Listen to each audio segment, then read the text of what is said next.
You've travelled a long way to be disappointed, young scholar. Life has taught me well that evil is inevitable and can never be truly destroyed. It can be banished, it can be thwarted, it can be driven back, but only for a time. Men are weak, evil is seductive, and those who would do nothing in the face of malevolence are cowards. You seek a weapon against the darkness rising in Sanctuary. The only thing I can arm you with is knowledge. So when evil finds a foothold and flourishes once again, at least I can say it was not due to ignorance. For untold eons, an eternal conflict has raged between the demonic hordes of the burning hells and the angelic host of the high heavens. Scholars have spilled gallons of ink and spent their eyesight in dim scriptoriums, writing and debating how these two factions began, and what came before them, before us. It is said the first being, Anu, was the sum of all things, good and evil, light and dark, physical and mystical, joy and sadness, the one. Anu wished to be free from the malignance of evil, and so separated and expelled the darkness within. But what is cast off does not simply disappear, and that darkness found its shape in the seven-headed dragon, Tathamet, the prime evil, who fought ceaselessly with Anu to their mutual destruction. It is said, when the remains of these two titans settled, the universe as we know it came into existence. All the realms of the high heavens, the burning hells, and pandemonium. Tathamet's blackened husk gave birth to the burning hells, and each of the seven heads transformed into the seven great evils, each with dominion over their own realm. The three most dominant of these inherited the title of prime evil, feeding off one another to maintain dominion and rule over the legions of the burning hells. There was Mephisto, lord of hatred, intelligent and cunning, father of Lucian and Lilith, the mother of Sanctuary. Baal, lord of destruction, corrupter of the world stone. And Diablo, lord of terror. As Deckard Cain once wrote, for as long as man fears the dark, Diablo will remain the most insidious and, I would argue, the most powerful of all the evils. The four lesser evils, no less dangerous to the people of Sanctuary, are not to be discounted on the basis of their title. Underestimating their capabilities and intentions is a sure path to our destruction. Belial, lord of lies, uses poisonous untruths to create an ever darker, fractious world. Juriel, lord of pain, revels in the cacophonous screams of those in physical agony. Even demons are no stranger to his torment. Andariel, the maiden of anguish, is the counterpart of Juriel. Whereas he delights in bodily torment, Andariel derives pleasure from anguish of the mind and soul. Azmodan, the lord of sin, a clever manipulator and master of temptation, loves vice in all its forms, but revels most in the failures of others. Demonic hordes spawned from the vile cavities of the burning hells, a host of ravenous, furious monstrosities that reflected the poisonous elements of their progenitor. There are demons beyond counting in the burning hells. At the center of the high heavens lies the crystal arch, said to be formed of Anu's spine. When it vibrates in perfect harmony, an angel is created, embodying an aspect of what Anu had once been. The purest of these become archangels, and 5 rose above the rest to lead the host of the high heavens. Imperius, archangel of valor, a brilliant tactician who commanded the warriors of heaven and led them into battle with hell, but whose pride has led to much destruction. Tyrael, former archangel of justice, who abandoned his rigid dedication to justice and took up the aspect of wisdom instead. He supported the many causes of humanity, renounced his angelic nature, and fell to earth as a mortal. Sanctuary would have fallen to darkness long ago without his aid. Inarius, creator of Sanctuary, served under Tyrael and was an advisor to the council until he rebelled. Oriel, the Archangel of Hope, who embodies the shining light of a bright future and sees the potential for good in all things, but who is no less a warrior than the others, dispatching those who spread despair and darkness. She is said to lead the chorus of the high heavens in harmony. Ethereal, the Archangel of Fate, who comprehends the tangled web of fate and time, though the future of humanity remains obscure to him, unseeable because we are not of the natural order of creation. Malthael, the former Archangel of Wisdom, who fell to darkness and brought ruin to Sanctuary when he abandoned the aspect of wisdom and took up the aspect of death. I encountered him once long ago and barely escaped with my life. Few who met him after his transformation survived. After all, no one can stop death. These 5 archangels formed the Angiras Council and ruled heaven in harmony until Malthael abandoned heaven. The council fell to confusion and dissension. Their unity diminished. Alongside heaven and hell, there is a third realm, and this is where our next story begins and ends. Where Anu and Tathamed slew one another, the violence scarred the cosmos and birthed the plane of pandemonium. It was here the World Stone, also called the Eye of Anu, came to rest. A mountain-sized artifact of infinite power that embodied the endless cycles of birth and death, destruction and creation. Desire to control its infinite power fueled the eternal conflict, until Inarius and Lilith stole it and used it to create Sanctuary. The eternal conflict raged on, endless and all-consuming. Led by the Angiras Council, the angelic forces fought countless battles against the armies of the 7 demon lords, who sought to conquer all of creation. Though the high heavens often defeated their adversaries, they also failed to destroy them, allowing evil to return again and again and again, ceaseless, unrelenting. Both sides claimed victories, both suffered crippling defeats.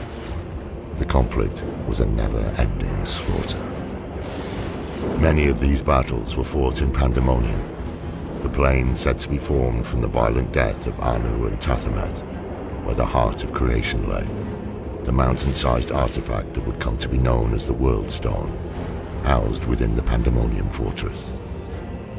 Any who control the World Stone would have the power to create new worlds or unmake them with a thought. A desirable and dangerous prize indeed. It became the focus of the eternal conflict. Over the eons, the Pandemonium Fortress changed hands many times and became a strange place, embodying the warped reality of Pandemonium as a whole, a structural and liminal place, affected by the high heavens and burning hells alike. Angels and demons too numerous to count have fallen at its gates, over and over and over again. This endless cycle caused Inarius, advisor to the Angiras Council and under Tyrael's command, to eventually conclude that the war could never be won, and he resolved to abandon it. Elsewhere, Lilith, daughter of hatred, was arriving at a similar conclusion. On her father Mephisto's role in the eternal conflict, Lilith once wrote, "My father is content to fight the same battles and the same foes while everything turns to ashes. The war will never be won so long as he and his brothers lead. There is an end to it, but fools like my father are too blind to see it." Inarius and Lilith, angel and demon. Separated by a vastness in distance and experience that is difficult to comprehend, they came to the same conclusion. They must escape the eternal conflict. I wonder if the cosmos had ever contemplated such an unholy alliance and divine union. I wonder if creation shuddered in horror and awe, as Inarius and Lilith gathered others to their cause, fellow renegades, seeking escape from the ceaseless fighting. The details of their meeting, like so much of our history, is obscured by the relentless passage of time and myth.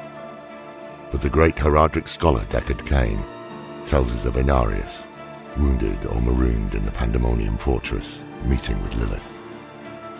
Lilith was not spared the hatred of her father Mephisto, and from time immemorial had awaited an opportunity to rebel. For the first time, combatants in the eternal conflict not only set aside their differences, but also formed a union. It's difficult to imagine, but legends tell us that Inarius and Lilith forged an alliance that would alter the course of the war, reality itself, and all of existence. Inarius and Lilith pledged themselves to their joint cause of escaping the eternal conflict. United in purpose, both resourceful and wise in their way, they managed to gain control of the World Stone and hide it from the watchful eyes of the heavens and the hells. Working together, they shifted the World Stone into a pocket dimension, hiding it from the opposing powers of the eternal conflict.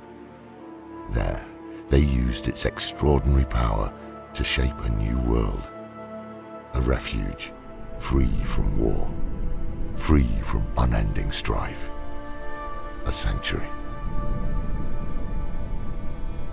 The renegade angels and demons came together to create new life, and the nature of the eternal conflict changed.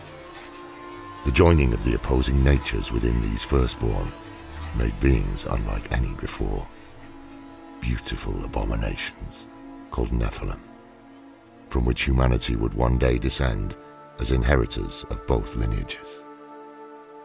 The birthrights of the firstborn graced them with the potential to resist the evil of the burning hells and to defy the dominion of the high heavens. Because of this, many of the angels and demons who rebelled with Lilith and Inarius feared what these children might become. The burden of children constrain even the strongest of allies, and it seems that angels and demons are not immune to this simple truth. Surely Inarius and Lilith could not have foreseen the cosmic consequences of their actions. Inarius was alarmed when he realized that his children might surpass both angels and demons in potential. The other angels and demons fought fiercely over what should be done, whether to spare the Nephilim or exterminate them. The dissent between the two groups alarmed Inarius, who called for a period of reflection. Lilith, driven into a mad frenzy by the threat of her children's extinction, ruthlessly murdered each and every renegade angel and demon, leaving only Inarius to discover the carnage she had wrought. Horrified by the loss of his comrades at Lilith's hand, Inarius became enraged. But still he could not kill Lilith. Instead, he banished her from the sanctuary they had created together. Inarius then attuned the World Stone to diminish the powers of the Nephilim over time, and disappeared in the aftermath. As their strength faded generation by generation, they came to resemble mortals, no longer angelic or demonic, simply human. And as their power diminished, so too did their collective memory, until only legends of what came before remained. It is said that the firstborn remained immortal and undying as humankind took shape, giving rise to the cultures, kingdoms, and tribes of Sanctuary, before themselves fading into myth.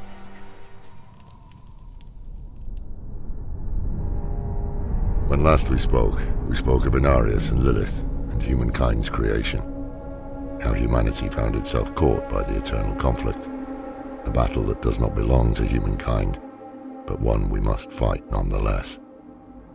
Two rival groups, the Temple of the Triune and the Cathedral of Light, sprang up on the world of Sanctuary, and strove to win over the hearts of mankind. The Triune was secretly backed by the three prime evils, Mephisto, Baal, and Diablo, who had discovered Sanctuary's existence.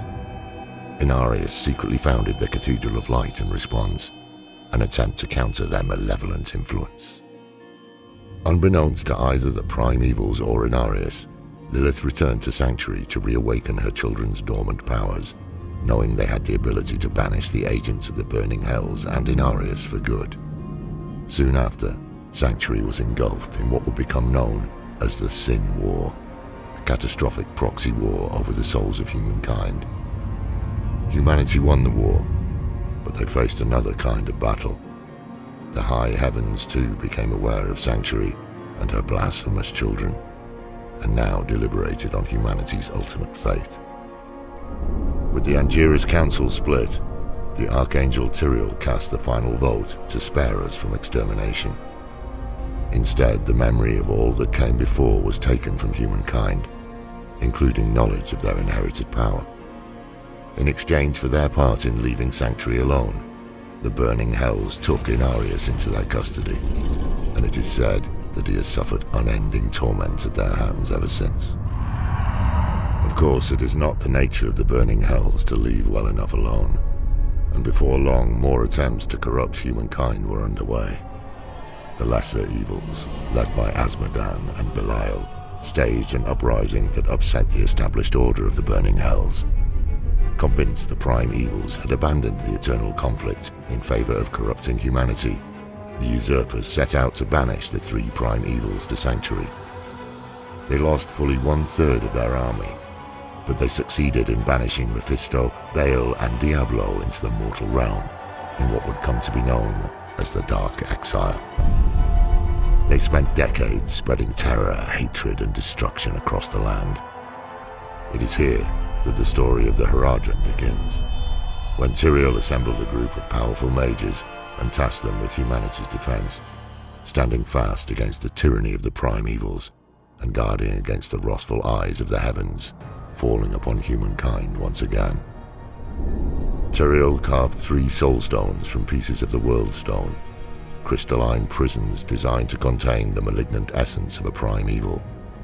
Sapphire for Mephisto, Amber for Baal, and Crimson for Diablo. Under Tyrael's guidance, the Haradrim searched across the vastness of Sanctuary for the Lords of Hell, with the aim to contain them. The Haradrim found Mephisto, and after much struggle imprisoned him. The Sapphire Soulstone was given to the Zakarum for safekeeping. They also battled Baal, but in the process the Soulstone intended for him was shattered. The Order's leader, Tal Rasha, trapped Baal's essence in the largest shard of the Amber Soulstone, but feared that was insufficient. The Haradrim concluded they could fuse the shard to a human body in an effort to better contain Baal's power. Tal Rasha selflessly volunteered his own body to contain the Lord of Destruction's raging essence. Tyrael himself took up the solemn duty of driving the shard into Tal Rasha's heart. The grieving Haradrim sealed away their noble leader within a subterranean tomb, believing they were leaving him to suffer torment beyond imagination as he struggled to hold fast the monstrous Lord of Destruction for all of time. In the wake of this tragedy, Jared Kane took leadership of the bruised and battered mages. Together, the Haradrim spent nearly 10 years following Diablo's path of terror through Sanctuary, until finally coming to blows and containing him within the Crimson Soulstone. Diablo's Soulstone was carefully hidden deep in a labyrinthian cave system by the Haradrim. To guard the great evil hidden in its depths, a Haradric monastery was built atop the caves. The hope, I believe, was that it would never be disturbed, and that Diablo would be forgotten in the great below, his influence fading with time. But that was not to be.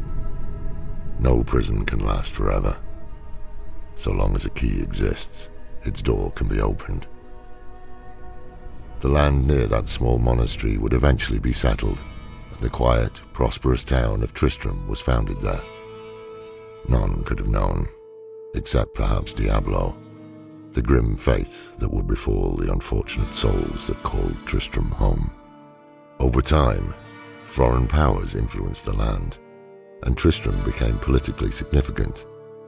At the behest of the Zakharum Church, and guided by Archbishop Lazarus, a Zakharum lord named Leoric crowned himself king of Candurus and made Tristram his capital.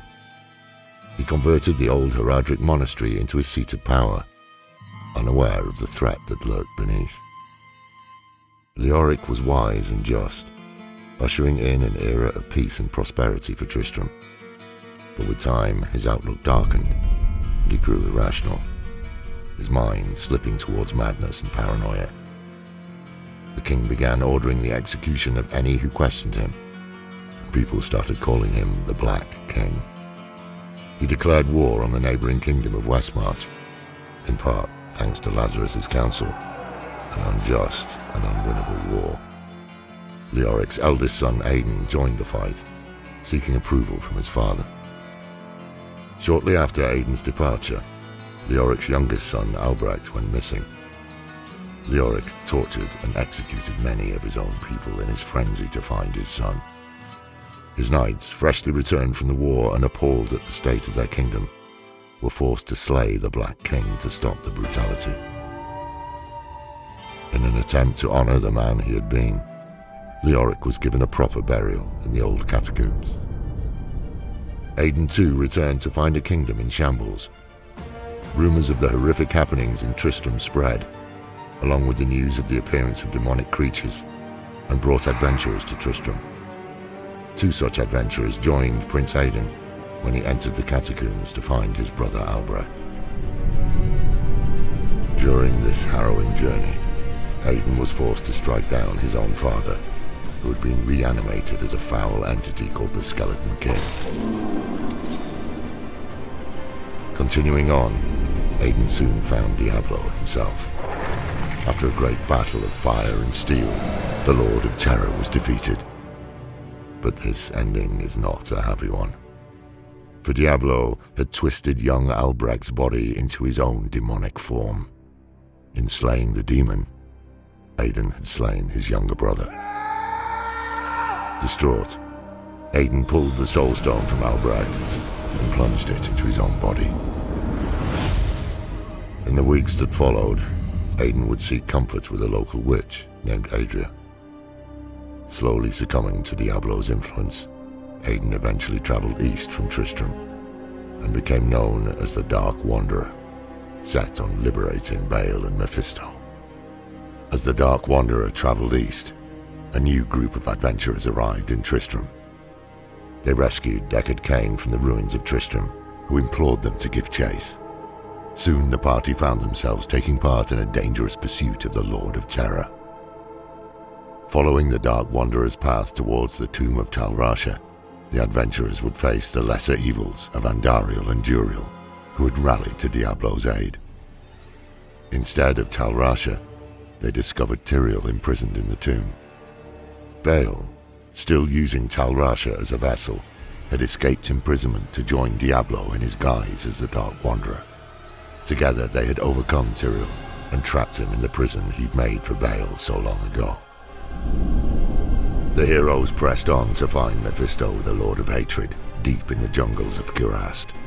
Once more the heroes were too late to stop Diablo, as he shed what little of Aidan remained, reverting to his monstrous demonic form before returning to the burning hells to rally his demonic legions.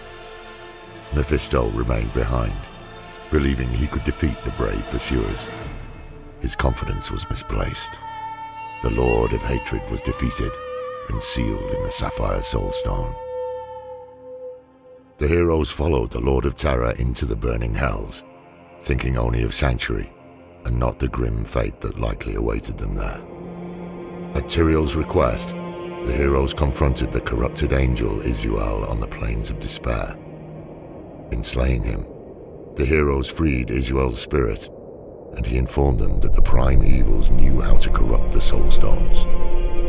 With this information, Cain sent the heroes to the Hellforge to destroy the Sapphire Soulstone, in the hopes that this would prevent Mephisto from manifesting in this world ever again. Once there, they had to defeat a demon called Hephasto the Armorer, a towering monstrosity with wide horns. His powerful arms strengthened by thousands and thousands of strikes with his Hellforge hammer against the anvil. After successfully destroying the Sapphire Soulstone, the heroes traveled deep into the wastes of the Burning Hells to face the Lord of Terror himself. They fought a fierce, pitched battle against increasingly dire odds deep in Diablo's own realm.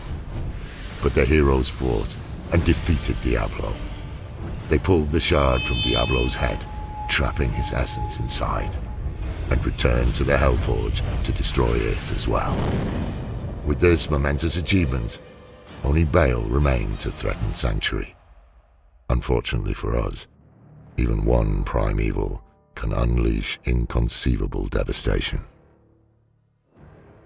As the heroes struggled with Diablo in Hell, Baal, Lord of Destruction, set his demonic army on a course to Mount Arreat, annihilating all in his path on the way to his prize, the World Stone.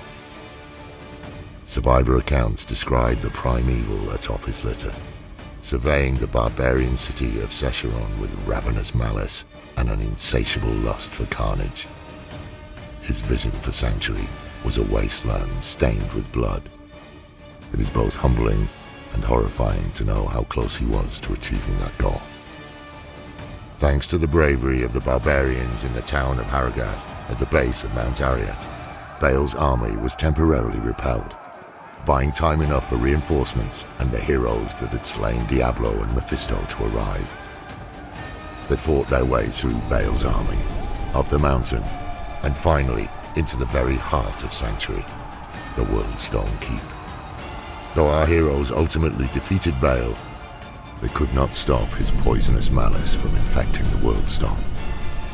A difficult choice had to be made, and so it was.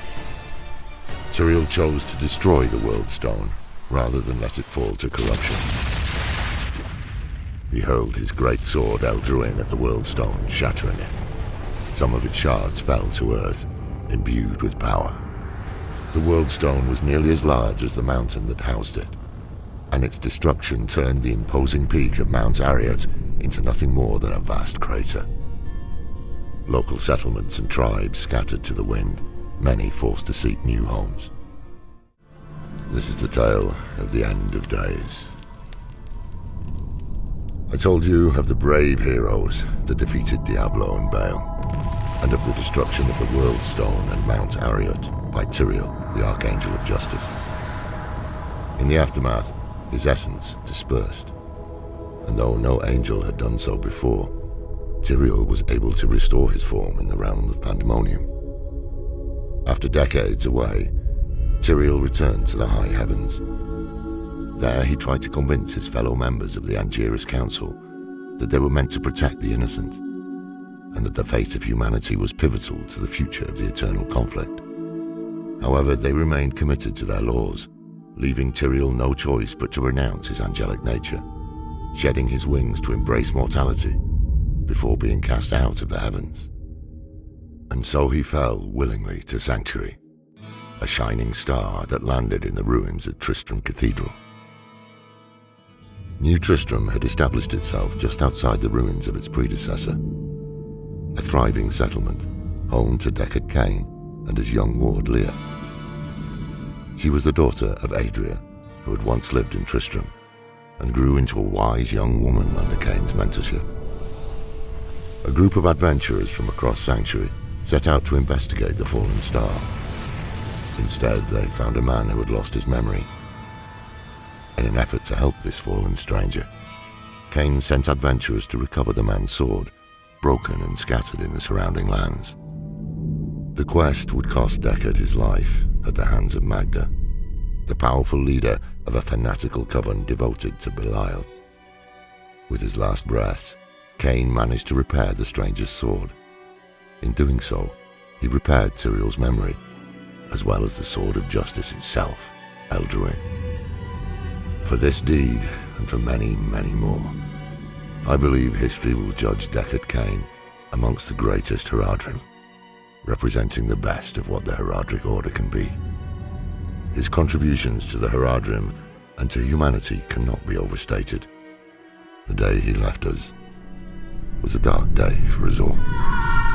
In that moment of deep loss and grief, Leah was overcome by a dark power within herself. When the power burst free, it was strong enough to drive Magda away. This was the first sign that her destiny was cruelly marked by forces greater than any knew. After Cain's death, the adventurers Leah and Tyrael tracked Magda to Chaldeum, where, unbeknownst to them, Belial was impersonating the ruler of the region. Their pursuit ended in the dry deserts of Kyrgyzstan, where they confronted Magda and struck her down, avenging Cain's death. The heroes found another ally in Adria, Leah's mother, who wanted to help her daughter contain the growing darkness. She helped them uncover the location of the Black Soul Stone, an extraordinary artifact created by the renegade Haradrim Zoltan Kul, which could trap multiple essences of both angel and demon, then permanently destroy them. Black Soul Stone in hand, they confronted Belial and revealed his great deception. Defeating him, they sealed him inside this Soul Stone prison. But, as we have seen time and time again, evil is never idle. Azmodan, the Lord of Sin, had undertaken an audacious invasion of Sanctuary, seeking the Black Soul Stone for himself. All the great evils save he and Diablo had been trapped in the Soul Stone, giving Azmodan an opportunity to become the prime evil. His vast demonic army erupted from Ariat Crater, the scar left behind by the World Stone's destruction. The party hurried to aid the forces of Bastion's Keep, the only defense against Azmodan's forces. Though the fortress had been battered, the adventurers fought through legions of demons and overcame the Lord of Sin at the heart of the crater, sealing him in the Black Soul Stone as well. It seemed as though the tide was turning in humanity's favor. But Adria had other plans.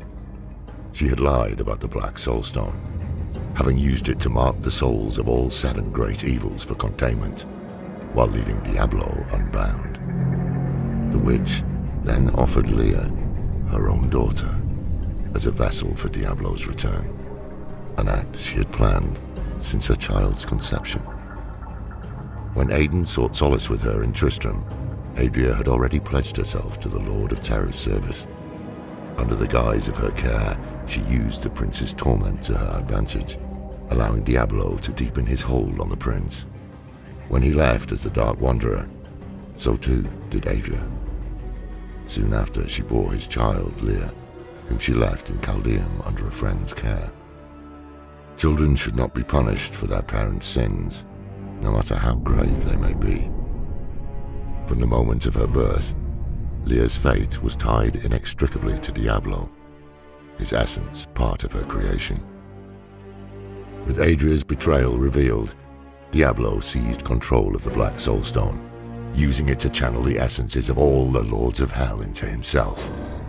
Brimming with power, he twisted Leah's body into a new horrific form, the Prime Evil.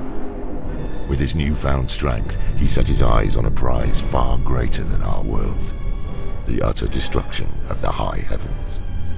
With his unheralded power, the Lord of Terror breached the diamond gates of the high heavens.